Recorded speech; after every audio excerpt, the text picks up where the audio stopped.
Spring has finally sprung, and today on The Express, we have all kinds of ways to help you grow.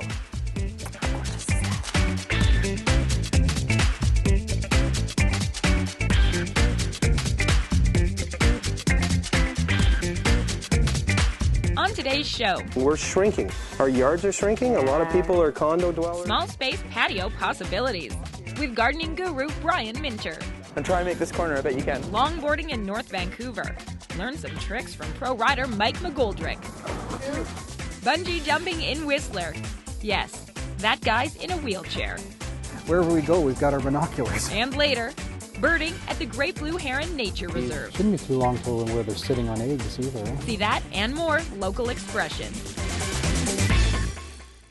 Welcome to The Express, only on Shaw TV. I'm Johanna Ward. Oh, it feels like I've come out of hibernation, but spring has finally sprung, and that means it's time for the Fraser Valley Yard, Garden, and Renovation Show. It's on now at Chilliwack Heritage Park, and today on The Express, we're at Minter Country Gardens in Chilliwack to find out what it is in 2012 that makes our gardens grow.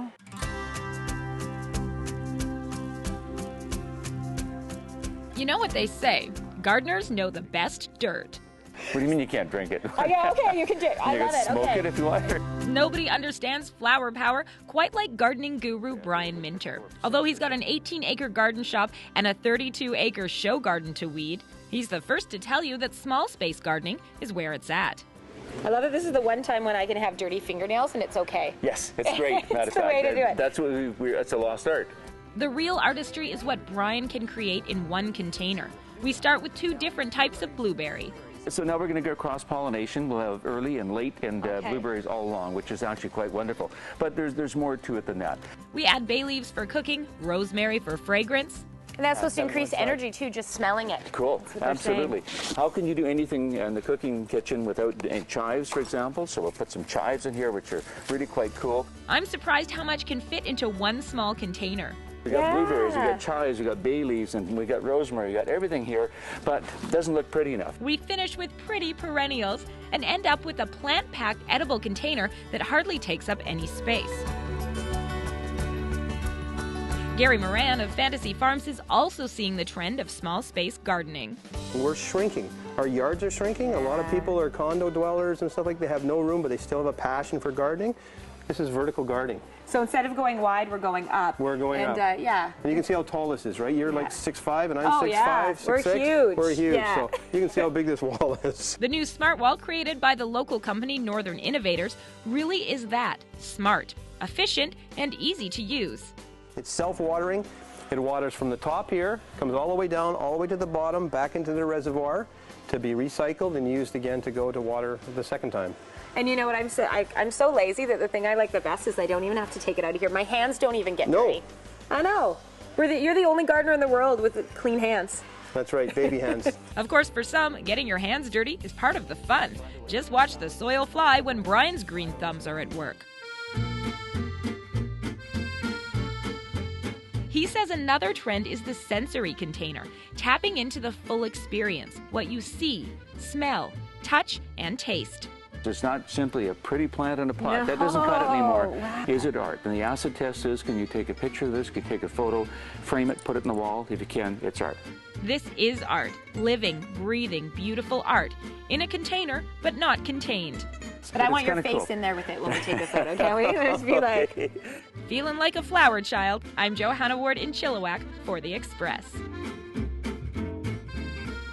The website is outdoordecorshow.com to find out more about those trends and the others that are on now at the 10th Annual Fraser Valley Yard, Garden, and Renovation Show. It's happening now through Sunday, March 25th at the Chilliwack Heritage Park. Now, another thing that can put a little spring into your social calendar, the many cultural events happening for World Theatre Day. Not to be disagreeing with you, but if you're talking about something floating around between this priest and my son, that ain't my son's fault. I'm not suggesting it is. He's just a boy. I know. 12 years old. If somebody should be taking blame for anything, it should be the man, not the boy. I agree with you. Actors at the Pacific Theatre in Vancouver present the award-winning play Doubt, which is one of many performances being staged for World Theatre Day on March 27th. World Theatre Day is just essential because for that day it reminds everybody potentially on the planet of that experience they had in a theater sometime. of what that's like. And so it's always an important part of our year. How many hundreds, thousands, 10,000s of theaters are putting on a play today?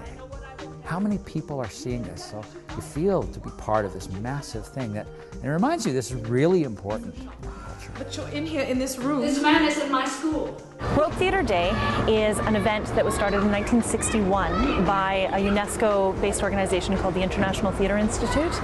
And the entire idea of World Theatre Day at that time was to build bridges between countries that otherwise didn't have a lot of access.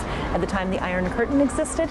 We're a very different kind of world now, but World Theatre Day still continues to be that kind of bridge builder between cultures around the world. You're here because I'm concerned about Donald's welfare. You think I'm not? And here in Vancouver, Erla Forsyth is one of many actors building bridges to audiences. But for me, theater is important because it's real live human bodies interacting with you, real vibrations coming from another human hitting your, bones and muscles in your body. And there's something, it sounds all oogla boogla, but there's something about that. And that we're sharing emotions and physical interactions, and there's nothing like it. The value that you find in theater is really a connection between art and what you actually experience in a day-to-day life. And theater really can be a great way to show the experiences of many in a way that's very personal to all. Easy. You know why that is? Perhaps you should let me talk. I think you're getting upset. In Vancouver, I'm Kendall Harris for The Express. That's the way it is. For more information on theater productions that you can see on the lead up to and on World Theatre Day, which is March the 27th, you can visit the website gvpta.ca. You're watching The Express, and today we're at Minter Country Gardens in Chilliwack talking about spring gardening. But we're also going to check in with Nicole Fitzgerald in Whistler Village, who's going to be springing into spring quite literally. That's right, Johanna. I'm going to be bouncing around at the end of a bungee cord with Whistler Bungee. Very scary. And even scarier, doing it while strapped into a wheelchair. My buddy Pete Crutchfield, who's a former para-alpine sit skier, did just that. Absolute crazy man. That sounds beyond intense, and I can't wait to see it later on today's Express, although I admit I'm glad it's you two and not me. Although I probably should plan something extreme for my spring, and maybe these other upcoming stories will give me some ideas. Push. Riding the pavement with pro longboarder Mike McGoldrick. That I want to get close to. Rocking the local love with What a Sun's It's You Vancouver. The Express, only on Shaw TV.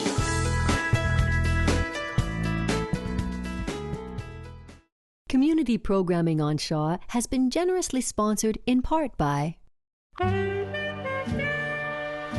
The Express is brought to you in part by Plum, fashion supplier to host Johanna Ward.